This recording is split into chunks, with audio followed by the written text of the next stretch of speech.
But really, folks, what people want to know is, Carmen, if I file bankruptcy, what's my life going to look like? That's really the question I got, is like, what should I expect my future to look like after bankruptcy? And it's a great question. It really is, because this is one of the unknowns about the bankruptcy world. I mean, people hear a lot of things about, am I going to lose my stuff? Am I going to have somebody come into my house? Am I going to have somebody looking through my underwear drawer? Come on, let's be realistic. How much is your underwear worth? Unless you've got that Victoria's Secret Christmas bra that's worth like a gazillion dollars, nobody really wants your used drawers. I call them drawers, but they're drawers in a drawer. But nobody really wants that stuff. I mean, my used underwear is not worth a whole heck of a lot to anybody else, and my wife would throw it all away because, anyway, that's a different story. So no, your future is not going to change. Your future is going to be what you make it. So let's talk about that, because that's a much better topic. After bankruptcy, people usually breathe a sigh of relief because the pressure's off, the strain's off, the emotional baggage that goes with the financial baggage is lifted, and people actually get their life back again, where they can actually focus on their future and not spend so much time like they did in the past. It's kind of a transformation.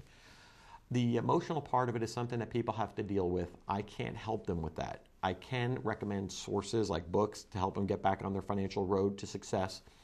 But the reality is, it's something that people have to deal with on their own. And it takes some people time.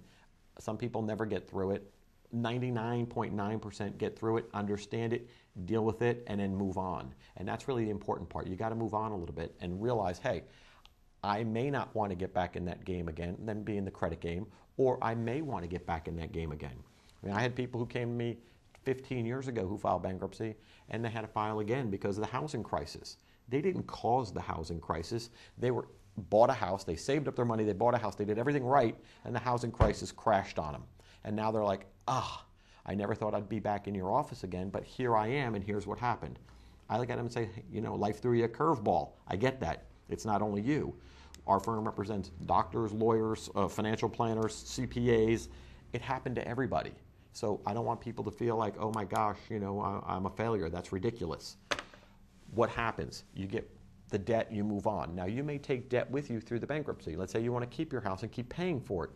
Fantastic. Then I tell those people, do everything you possibly can to pay that mortgage down as fast as possible. Or let's say it's a car.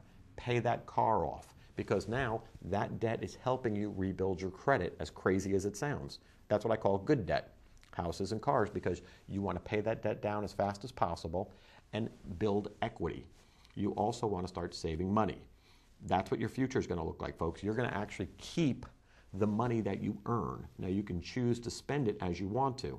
If you want to say, hey, I don't want to eat dinner out 7 nights a week, I'm going to save some of that money. I'm going to eat dinner out once a week, and I'm going to eat at home 6 nights a week so that I can save money. Good for you. You want to buy a cheaper car. You go and put money down, save your money, put a good down payment on a cheaper car, get the best interest rate you possibly can. Again, that's what your future holds. Decisions about making money, or saving money, and putting your money to work for you. So that's really what I want your future to look like. What happens if you decide to go crazy and start taking those credit card offers and start using them and getting into the cycle of credit cards again? Well, that's your choice. And again, does it happen to some people? Yes. Is it avoidable? Absolutely. But I don't want anybody to think out there that it's absolutely mandatory you get back in the credit game. It's not. I talk to clients 5, 6, 7 years down the line, and they say, Carmen, I don't even have a credit card. I've learned to live on cash. And I think that's fantastic. They use their debit card for everything, and I mean everything. The argument that I can't rent a car without a credit card, it doesn't hold water, because a lot of people out there have just lived a cash lifestyle and said, I'm done with the credit cards. I don't need them, I don't want them, and I'm not going to deal with them ever again. Now,